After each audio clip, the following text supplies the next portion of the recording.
ஸ்ரீமதே ராமானுஜாய நமஹ. இதுவரையிலும் ஸ்ரீபாஷ்யத்தில் 7 அதிகரணங்களை பார்த்துள்ளோம்.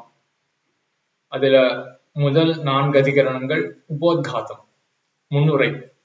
ஸ்ரீபாஷ்யம் அப்படின்ற சாஸ்திரமானது செய்யப்படலாம். இந்த 4 அதிகரணங்களும் என்ன சொல்ல வந்தன அப்படின்றத நாம் பலமுறை சென்ற வீடியோக்கள்ல பார்த்துள்ளோம். ஆகினால மறுபடியும் இப்போ பார்க்க வேண்டாம். அதுக்கப்புறம் 5வது அதிகரணம் ஈக்ஷத் அதிகரணம்.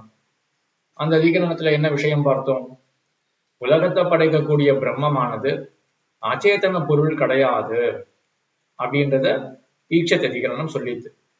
அப்புறம் 6வது அதிகரணம் ஆனந்தமய அதிகரணம். அது என்ன சொல்லித்து?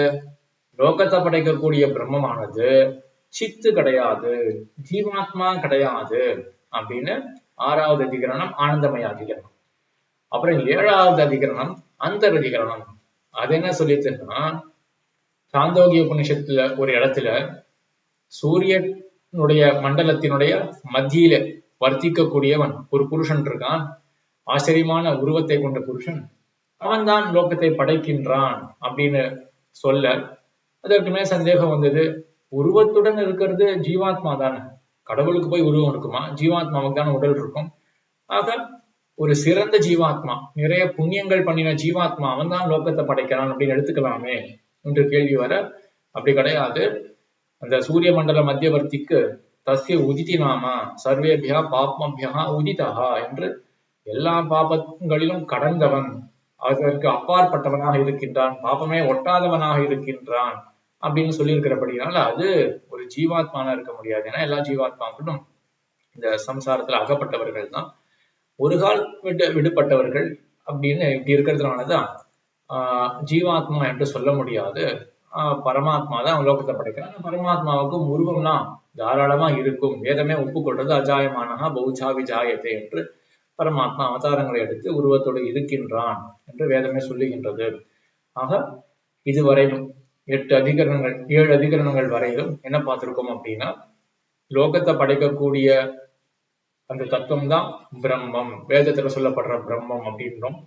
அந்த பிரம்மமானது சித்து கிடையாது, அச்சித்து கிடையாது என்று இது வரைக்கும் பார்த்து உள்ளோம். இதுக்கு மேல நம்ம ஆச்சாரியால் கேட்கிறா, இப்போ முதல் அத்தியாயத்துல செய்ய வேண்டியது என்ன? முதல் அத்தியாயம்ன்றது என்ன பார்த்தோம்? சமன்வய அத்தியாயம் அப்படின்னு பார்த்தோம் இல்லையா? சமன்வய அத்தியாயம் என்ன சொல்றது அப்படின்னா, காரண பொருளை பத்தி சொல்லக்கூடிய வாக்கியங்கள் எல்லாம் எங்க பொருந்தும், யாரை பத்தி சொல்லும் அப்படின்னா பரமாத்மாவை பத்தி சொல்லும். அதாவது பரமாத்மா அப்படின்னா சித்தையை காட்டிலும் அச்சித்தை காட்டிலும் வேறுபட்ட அந்த தத்துவம் ஈஸ்வரன் பரமாத்மா, அவனை தான் சொல்லும் எல்லா காரண வாக்கியங்களும். அதாவது என்ன அர்த்தம்? உலகத்தை படைக்கக்கூடியது பரமாத்மா, சித்து கிடையாது, அச்சித்து கிடையாது. சரி, இதுதான் சமன்வய அத்தியாயத்துக்கு கருத்துன்னா, நம்ம இந்த 7 அதிகரணத்திலேயே மொத்தத்தையும் பார்த்தாயிடுத்து. இனிமேல்ந்து இந்த அத்தியாயத்துல பல அதிகரணங்கள் இருக்கு, அதுக்கெல்லாம் என்ன தேவை, என்ன அவசியமே கிடையாது அந்த அதிகரணங்கள் எல்லாம் என்று கேள்வி வர, அப்படி கிடையாது. இதற்கு மேலும் சில சந்தேகங்கள் எழ வாய்ப்பு உண்டு. ஆகினால்தான் மேலே இந்த ஆகாஷ அதிகரணம் 8வது அதிகரணம் தொடங்கி மேலவும் என்ன பண்றாங்கன்னா வேதவியாசர் அதிகரணங்களை சொல்லி கொண்டு போகிறார். சரி, என்ன சந்தேகம் என்றால், இதுவரையிலும் ஜகத்தை படைக்கக்கூடியது எது அப்படின்னு சொல்லிட்டு வரும் பொழுது சாமானிய சப்தம், பொதுவான சப்தம். ஈக்ஷத் அதிகரணத்துல என்ன பார்த்தோம்? சாந்தோக்கிய உபநிஷத்துல உலகத்தை படைக்கக்கூடியது சத்து அப்படின்னு சொல்லிட்டு உபநிஷத்து. சத்துன்றது என்ன அப்படின்னா அது கடைசியில பரமாத்மா தான் அப்படின்னு கொண்டு போய் முடிச்சோம்.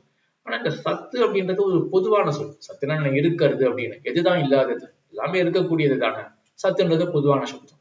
அதே போல பிரம்மம் அப்படின்னாலே ஒரு பொதுவான சப்தம் தான். அது எல்லா இடத்துலயும் பரவி இருக்கக்கூடியது, மிகவும் பெருத்தது, அதுதான் பிரம்மம். மூல பிரகிருதி இருக்கு இல்லையா, பிரதானம், அது கூட பிரம்மம் அப்படின்னு சொல்றது உண்டு. வேதங்களுக்கே பிரம்மம்னு பெயர் உண்டு. அதே போல ஜீவாத்மாவுக்கும் பிரம்மம் அப்படின்னு பெயர் உண்டு. ஆக இந்த பிரம்மம் அப்படின்ற சப்தம் வெறும் பரமாத்மா மட்டும் தான் குறிக்க முடியும் அவசியம் கிடையாது.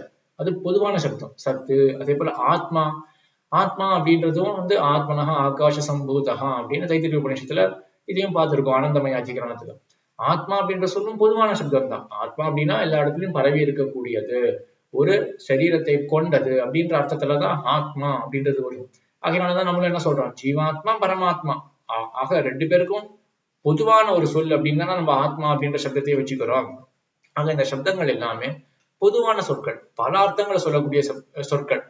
இப்படிப்பட்ட பொதுவான சொற்கள் எல்லாம் சத்து, பிரம்ம, ஆத்மா இப்படின்ற சப்தங்கள் எல்லாம் இப்ப யாரை குறிக்கிறது அப்படின்னு கொண்டு வந்துட்டோம்? பரமாத்மாவை குறிக்கின்றன அப்படின்னு அது வரையிலும் கொண்டு வந்துட்டோம். இதுவரையிலும் இந்த 7வது அதிகரணம் வரைக்கும். இதுக்கு மேல ஆகாஷாதிகரணம் அப்படின்றது 8வது அதிகரணம். இதுல என்ன சந்தேகம்னா, ஆகாசம் அப்படின்ற சொல்ல கொண்டே சாந்தோக்கிய உபநிஷத்து என்ன பண்றது அப்படின்னா, சர்வாணி ஹவா இமானி பூதானி ஆகாஷாதேவ சமுத்பத்தியந்தே என்று சாந்தோக்கிய உபநிஷத்து சொல்றது. எல்லா பூதங்களும் ஆகாசத்தில் இருந்துதான் பிறக்கின்றன அப்படின்னு இந்த உபநிஷத்தானது சொல்றது. அப்போ லோகத்துக்கெல்லாம் என்ன காரணம் அப்படின்னு சொல்றது? ஆகாசம் அப்படின்னு சொல்றது. இது பொதுவான சொல் கிடையாது. ஆகாசம்னா பொதுவான சொல். ஆகாசம்னு எல்லாருக்கும் என்ன தோணும்? ஐம்பூதங்கள்ல பஞ்சபூதங்கள் இருக்கக்கூடிய ஒரு தத்துவம் ஆகாயம் அப்படின்ற தத்துவம் அப்படின்னு தானே எல்லாருக்குமே தோணும். ஆக இது நேர அந்த ஐம்பூதங்கள்ல ஒரு தத்துவமான ஆகாசத்தை தான் குறிக்கிறது. அப்ப இந்த வாக்கியத்தை பார்த்தோன்னே எல்லாருக்குமே என்ன தோணும்? அப்போ ஐம்பூதங்களுக்குள்ள ஒன்றான பஞ்சபூதங்களுக்குள்ள ஒன்றான ஆகாசம்தான் லோகத்தை படைக்கிறது, அதுதான் லோகத்துக்கு காரணம் அப்படின்னு தான் தோணும். இது இந்த ஆகாஷ அதிகரணத்தில் இருக்கக்கூடிய சந்தேகம். அடுத்தது பிராணாதிகரணம், 9வது அதிகரணம் பிராணாதிகரணம். அங்க என்ன சொல்றது அப்படின்னா, பிராணன் தான் லோகத்தை படைக்கிறது. பிராணன்ற சொல்லி எதை குறிக்கும்? பிராணன் அப்படின்னு கேள்விப்பட்டோடனே நமக்கு எல்லாம் என்ன தோணும்? உடம்புல சுத்தின்னு இருக்கே பிராணவாயு, அதுதான் தோணும். அப்போ அந்த பிராணவாயு தான் லோகத்தை படைக்கிறது அப்படின்னு ஒரு சந்தேகம் எழலாம். அதுக்கப்புறம் 10வது அதிகரணம் ஜோதி அதிகரணம் அப்படின்னு. ஜோதிஷ் தான் உலகத்தை படைக்கிறது. ஜோதிஷ்னா என்ன? ஒளி. அதுவும் ஒரு பொதுவான சப்தம் கிடையாது. அதுவும் குறிப்பிட்டு ஒரு ஒளி அப்படின்ற அந்த தத்துவத்தை தான். தேஜஸ் அப்படின்னா ஐம்பூதங்களுக்குள்ள இருக்கக்கூடிய தத்துவம் இருக்கு இல்லையா, தேஜஸ் அப்படின்ற தத்துவம், அதுதானே குறிக்கிறது. அப்ப அதுதான் லோகத்தை படைக்கிறது அப்படின்னு சொன்ன உடனே நமக்கு ஒரு சந்தேகத்துக்கு இடமே இல்லாதது போல, ஓ அதுதானா அப்படின்னு நம்ம நிச்சயம் பண்ற அளவுக்கு அது ஒரு விசேஷமான சப்தம் குறிப்பிட்டு இருக்கக்கூடிய சப்தம். அதே போல கடைசியில இந்த அத்தியாயத்தினுடைய இறுதியான அதிகரணம் இந்திர பிராணாதிகரணம் அப்படின்னு. அங்க இந்திரன் தான் லோகத்தை படைக்கிறான் அப்படின்னு இருக்கு. இந்திரன் தான் தியானிக்க தகுந்தவன், ஆகினால அவன் தான் லோகத்தை படைக்கிறான் அப்படின்னு. இந்திரன் அப்படின்ற சொல்ல கேட்டோடனே யாருக்கு என்ன தோணும்? தேவர்களுக்கெல்லாம் அதிபதியான இந்திரன் அப்படின்ற அந்த ராஜா இருக்காங்க, தேவராஜன். அவன் தான் அந்த தேவராஜன் நம்ம பெருமாள் அப்படின்னு வச்சுட்டு இருக்கோம். ஆனா பொதுவா இந்திரன் அப்படின்னு சொல்லி யாரு குறிக்கிறது அப்படின்னா, தேவர்களுக்கெல்லாம் அதிபதியான அந்த சக்ரஹா அப்படின்னு சொல்லக்கூடிய அந்த இந்திரன், அவனை தானே குறிக்கிறது. ஆக இந்த சொற்கள் எல்லாம் ஆகாசம், பிராணன், அதே போல ஜோதிஷு, அதே போல இந்திரன், இந்த 4 சப்தங்களும் விசேஷமான சப்தங்கள், குறிப்பிட்டு ஒரு தத்துவத்தை குறிக்கின்றன. அப்போ லோகத்தை படைக்கிறது இந்த 4 அப்படின்றது வந்தது என்றால் சட்டின என்ன தோணும்? ஓ ஆகாசம் தான் உலகத்தை படைக்கிறதா, ஓ பிராணம் தான் உலகத்தை படைக்கிறதா, இப்படின்னு தான் தோணும் இல்லையா? ஆகையினாலதான் இப்போ மறுபடியும் ஒரு ஆக்ஷேபம் எழ அதற்கு மேல் சமாதானத்தை இங்க வேதவியாசர் சொல்ல வேண்டி இருக்கிறதுனால மேல அதிகரணங்கள்லாம் தொடருகின்றன. சரி, இப்ப நம்ம 8வது அதிகரணம் ஆகாஷ அதிகரணத்தை பார்ப்போம். இந்த ஆகாஷ அதிகரணத்துல சாந்தோக்கிய உபநிஷத்து தான் அதோடைய வாக்கியம் தான் விஷய வாக்கியம். எந்த வாக்கியத்தை பத்தி ஆராய்ச்சி பண்றோமோ அந்த விஷய வாக்கியம். இந்த சாந்தோக்கிய உபநிஷத்துல இருக்கக்கூடிய வாக்கியம் இது என்ன சொல்றது அப்படின்னா, எல்லா பூதங்களும் ஆகாசத்திலிருந்து உருவாகின்றன அப்படின்றது போல அங்க வாக்கியம் இருக்கின்றது. இதை கேட்ட உடனே இப்ப என்ன தோன்றது? ஸ்ட்ரைட்டாவே என்ன தோன்றது? அப்படியா, எல்லா பூதங்கள் அதாவது எல்லா பொருள்களும் பஞ்சபூதத்தில் ஒன்றான ஆகாசத்தில் இருந்து உருவாகின்றன, அப்ப ஆகாசம் தான் லோகத்துக்கு காரணம் அப்படின்னு தோணும் இல்லையா? ஆனால் இந்த கூடவே ஒரு பதம் இருக்கு. சர்வாணி ஹவா இமானி பூதானி ஹவை அப்படின்னு இருக்கு. சர்வாணி ஹவா இமானி பூதானி ஆகாஷாதேவ சமுத்பத்தியந்தே. ஹவை, ஹவா அப்படின்னு ஒரு சொற்றொடரானது இங்க வேதம் பயன்படுத்துகின்றது. இதுக்கு என்ன தாற்பயம் அப்படின்னா, பிரசித்தி அப்படின்றது அர்த்தம். ஹவா அப்படின்றது பிரசித்தி அப்படின்னா எல்லா பூதங்களும் ஆகாசத்தில் இருந்து பிறக்கின்றன அப்படின்றது மட்டும் சொல்லலைங்க. எல்லா பூதங்களும் ஆகாசத்தில் இருந்து தானே பிறக்கின்றன. இந்த தானே அப்படின்னு இருக்கு இல்லையா, அதை வேதமானது சேர்த்து கொள்றது. எல்லா பூதங்களும் ஆகாசத்தில் இருந்து பிறக்கின்றன அப்படின்னு சொல்றதுக்கும், எல்லா பூதங்களும் ஆகாசத்தில் இருந்து தானே பிறக்கின்றன அப்படின்றதுக்கும் ஒரு பெருத்த வாசி இருக்கு. இந்த தானே அப்படின்றத சொல்ல சேர்த்தோமே என்றால் பெருத்த வாசி வரும். சரி, இதை நம்ம லௌகிக உதாரணங்களை கொண்டு புரிஞ்சுக்க பார்க்கலாம். ஒரு கோயிலுக்கு சந்நிதிக்கு போறோம், அங்க மடப்பள்ளிக்கு போறோம். அங்க பரிசாரகர் பண்றவர் ராமன் அப்படின்ற பெயரை கொண்டு இருக்கார். அங்க சந்நிதியில் இருக்கக்கூடியவர் நமக்கு அறிமுகப்படுத்தி வைக்கிறார். அவர் என்ன சொல்றாரு அப்படின்னா, இந்த சந்நிதியில பரிசாரிக்க கைங்கரியம் பண்றவர் ராமன் அப்படின்னு சொல்றார். இது புதுசாக அறிமுகப்படுத்துறார், நமக்கு அறிவிக்கிறார். இந்த சன்னதியில வேலை செய்யறவர் அவர் யாரு? ராமன் அப்படின்னு நம்ம புதுசா தெரிஞ்சுட்டு இருக்கோம். ஆனா இதே வாக்கியத்துல தானே அப்படின்றத சேர்த்து பார்ப்போமே. இந்த சன்னதியில கைங்கரியம் பண்றவர் ராமன் தானே, தானே அப்படின்றத சேர்த்துட்டோமே என்றால் இப்போ அறிவிக்கிறதாகவே நமக்கு தோணாது. ஏற்கனவே உனக்கே தெரிஞ்சிருக்கே அப்படின்ற அர்த்தம் தானே வரும். ஆக இந்த தானே அப்படின்றத சேர்த்துட்டோமே என்றால் புதுசா அறிவிக்கிறார் அப்படின்னே தோணாது. ஏற்கனவே நமக்கே தெரியுமே அப்படின்ற ஒரு எண்ணம் தான் வரும். சரி, இது இன்னொரு உதாரணத்தை கொண்டு இன்னும் கொஞ்சம் விரிவா பார்க்கலாம். பொதுவா எல்லா திருமாளிகைகளையும் கரியடுப்புல தான் தலிகையானது எம்பெருமானுக்கு சமர்ப்பிக்கப்படும். கரியடுப்புனாலே பித்தளை பாத்திரத்தை கொண்டுதான், எல்லா திருமணியும் அப்படிதான் இருக்கும். கரியடுப்பு பித்தளை பாத்திரத்தை கொண்டுதான் எம்பெருமானுக்கு திருவாராதனை கண்டனம் பண்ணி தலிகை சமர்ப்பிக்கப்படும். ஒருத்தர் வந்து ஒரு திருமாளிகைக்கு போறார். அங்க இருக்கிற ஒருத்தர் சொல்றார், இந்த திருமாளிகையில எவர் சில்வர் பாத்திரத்துல தலிகை ஆகும் அப்படின்னு சொல்றார். இந்த திருமாளிகையில எவர் சில்வர் பாத்திரத்துல தலிகை ஆகும் அப்படின்னு சொன்னா இது விதானம், புதுசா அறிவிக்கிற. பொதுவா மற்ற திருமாளிகைலாம் வேற மாதிரி இருக்கும். ஆனா இந்த திருமாளிகையில எவர் சில்வர் பாத்திரத்துல தலிகை ஆகும் சொன்னா அது புதுசா நமக்கு அறிவிக்கிறார் இல்லையா? சரி, இந்த வாக்கியத்துல இப்ப நம்ம தானே அப்படின்றத சேர்த்து பார்ப்போமே. இந்த திருமாளிகையில எவர் சில்வர் பாத்திரத்துல தானே தலிகை ஆகும் அப்படின்றத சேர்த்து சொன்னார்னா அப்ப என்ன எதிர்பார்க்கிறார்? உனக்கே ஏற்கனவே தெரியுமே இந்த திருமாளிகையில எவர் சில்வர் பாத்திரத்துலதான் தலிகை ஆகுது அப்படின்றது உனக்கே ஏற்கனவே தெரியுமே அப்படின்றது மாதிரி நமக்கு தோன்றது இல்லையா? இந்த திருமாளிகையில எவர் சில்வர் பாத்திரத்துல தானே தலிகை ஆகும் அப்படின்னு சொன்னா நமக்கே கேட்கிற நமக்கே ஏற்கனவே தெரிஞ்சிருக்கு, அந்த மாதிரி ஒரு அபிப்பிராயத்துலதான் அவன் சொல்றாரு அப்படின்றது தெரியாது. சரி, நமக்கு தெரிஞ்சிருக்கு அப்படின்னா நம்ம திருமாளிகையில ஏற்கனவே நம்ம பழக்கப்பட்டிருக்கும் அப்படின்றதுனாலதானே அவர் நம்ம எதிர்பார்க்கிறார் நமக்கு ஏற்கனவே தெரியும் அப்படின்னு. இப்போ ஒரு கால் அந்த திருமாளிகையில உண்மையாகவே பித்தளை பாத்திரத்துலதான் தலிகையாருது அப்படின்னு வச்சுப்போமே. அது நமக்கு தெரியும் அங்க பித்தளை பாத்திரத்துலாம் தலிகையாருது, ஏன்னா நம்ம பார்த்திருக்கோம், நேரவே பார்த்திருக்கோம் பித்தளை பாத்திரத்துலாம் தலிகையாருது அப்படின்றது. சரி, இப்போ இது அவருக்கும் தெரியும், சொல்றவருக்கும் தெரியும். நான் வந்து தினமும் திருமாளிகைக்கு வந்து போறவன் தான், அதனால தெரியும் எனக்கு எங்க எப்படி நடக்கிறது அப்படின்றது எனக்கு தெரியும் அப்படின்றத சொல்றவரும் தெரிஞ்சு வச்சுட்டு இருக்காரு.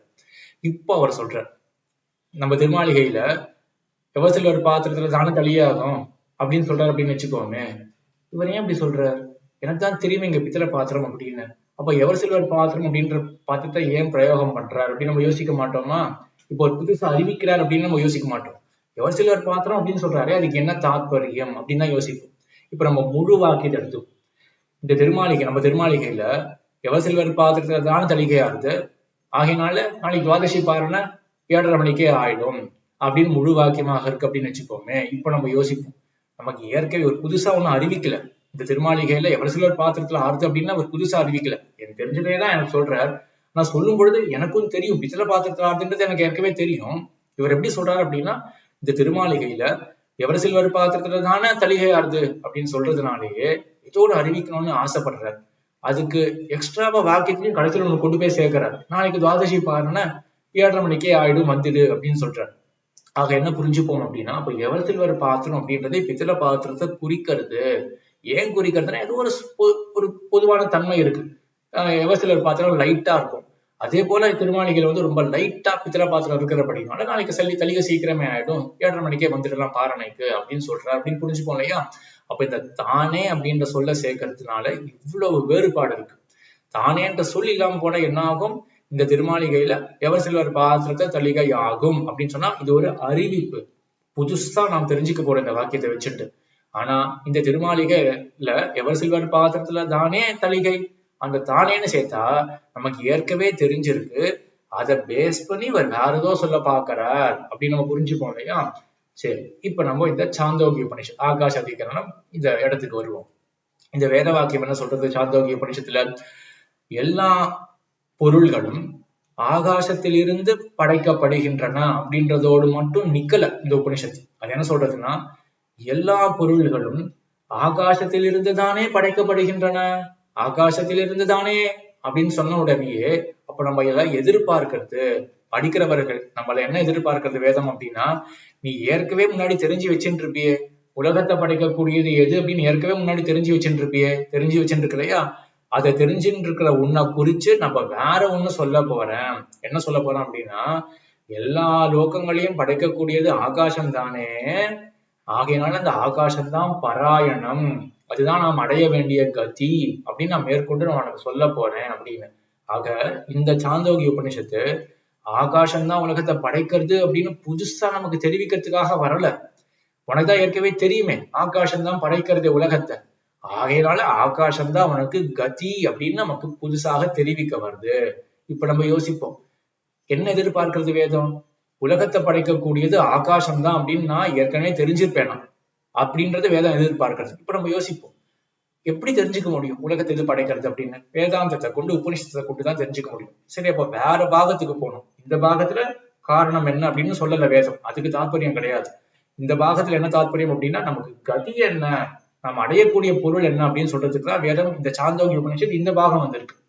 சரி, இப்போ மத்த உபனிஷத்தை ஆராயும்.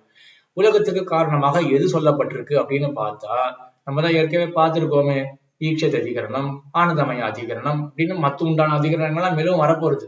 எல்லா அதிகரணங்களையும் என்ன சொல்லப்படுறது அப்படின்னா, பரமாத்மா தான் லோகத்தை படைக்கலாம் அப்படின்னு அங்கங்க எல்லாம் தெரிஞ்சு வச்சுட்டு இருக்கோம்.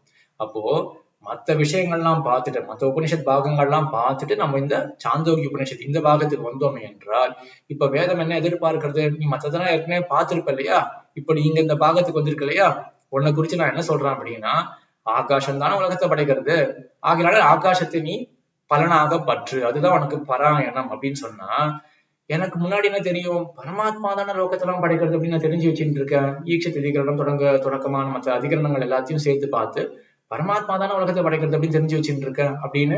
இப்ப எப்படி நம்ம இந்த பித்திர பாத்திரம் யுவசிலர் பாத்திரத்துக்கு வந்தோம்னா, எனக்கு இந்த திருமாளிகளை பித்திர பாத்திரத்துலதான் தலையாதுன்னு எனக்கு ஏற்கனவே தெரியுமே, அப்ப இவரையும் யுவசிலர் பாத்திரம் அப்படின்னு சொல்றார் அப்படின்னு சங்கையிட, அப்ப பித்திர பாத்திரத்தையே இவர் யுவசில்வர் பாத்திரமாக சொல்லணும்னு விரும்புறார், என்ன தாற்பயம் அப்படின்னு யோசிச்சோம் இல்லையா?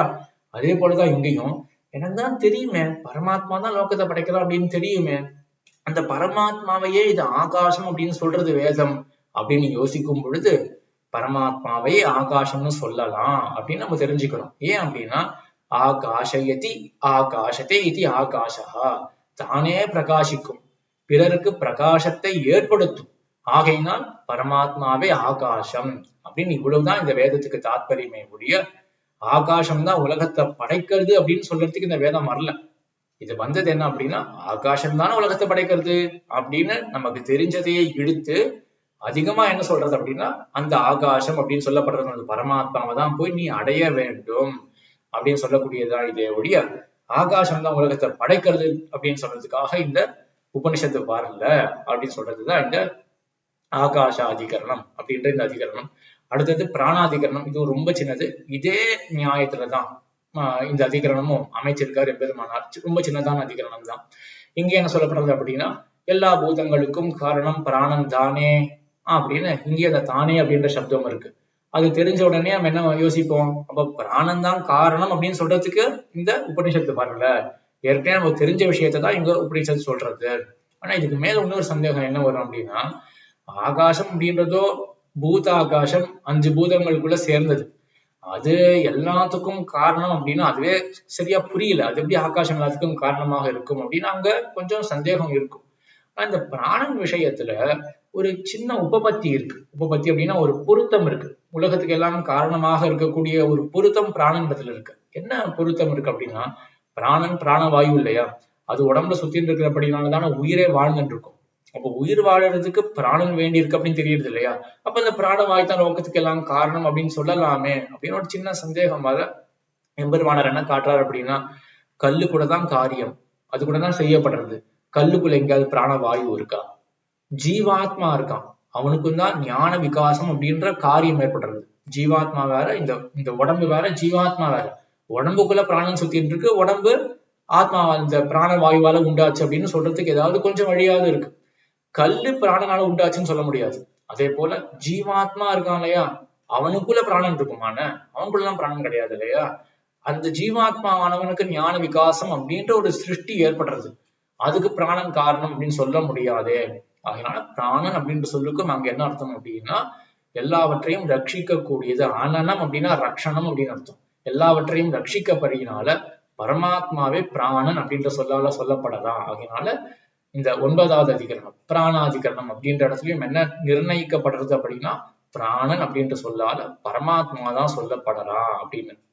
சரி, இப்போ ரெண்டுத்தையும் சேர்த்து ஒரு சின்ன ரீகேப் பண்ணுவோம். 8வது அதிகரணம் ஆகாஷாதிகரணம். சாந்தோக்கிய உபநிஷத்து என்ன சொல்றது அப்படின்னா ஆகாசம்தான உலகத்தெல்லாம் படைத்தது அப்படின்னு சொல்றதுனால அந்த தானே அப்படின்ற சப்தத்தை போட்டதுனால இந்த உபனிஷத்தானது புதுசா நமக்கு அறிவிக்கிறதுக்கு வரல. ஆகாயம் உலகத்தை படைத்தது அப்படின்னு புதுசா அறிவிக்கல. ஆகாசம் தானே அப்படின்னு சொல்றதுனால ஏற்கனவே நம்ம தெரிஞ்சுட்டு இருக்கோமே அதைதான் அனுவாதம் பண்றது அப்படின்னு சொல்லுவார்கள்.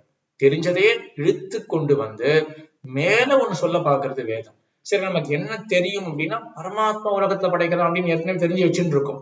அதேதான் வேதம் இங்க சொல்றது. பரமாத்மாவே ஆகாசம் அப்படின்ற சொல்லால சொல்றது. ஏன்? அவன் தான் பிரகாசிக்கிறானே, அதனால ஆகாசம் அப்படின்ற சொல்லால பரமாத்மாவை சொல்றது அப்படின்றது ஆகாச அதிகரணம். அதுக்கு அடுத்தது 9வது பிராணாதிகரணம். அங்கேயும் இதேதான், பிராணந்தான உலகத்தை படைக்கிறது அப்படின்னா மறுபடியும் இங்கேயும் பிராணன்ற சொல்லால பரமாத்மா தான் சொல்லப்படலாம். ஏன்? அவன் தான் எல்லாத்தையும் ரட்சணம் பண்றான் இல்லையா? பிராணனம் ரட்சணம் அப்படின்னு அர்த்தம். ரட்சிக்கிறதுனால பரமாத்மா பிராணன் அப்படின்னு சொல்லப்படலாம். அவன் தான் லோகத்தெல்லாம் படைக்கிறான் என்று. ஆகையினால உலகத்தை படைக்கக்கூடிய பிரம்மமானது சித்தும் கிடையாது அச்சித்தும் கிடையாது அப்படின்றதுல எந்த வாதமும் இல்லை என்று ஆகாஷாதிகரணம் பிராணாதிகரணம் 8, 9 2 அதிகரணங்களை பார்த்துள்ளோம். ஸ்ரீமதே ராமானுஜாய நமஹ. ஆழ்வார் திருவடிகளே சரணம். எம்பெருமானார் திருவடிகளே சரணம். ஜீயர் திருவடிகளே சரணம்.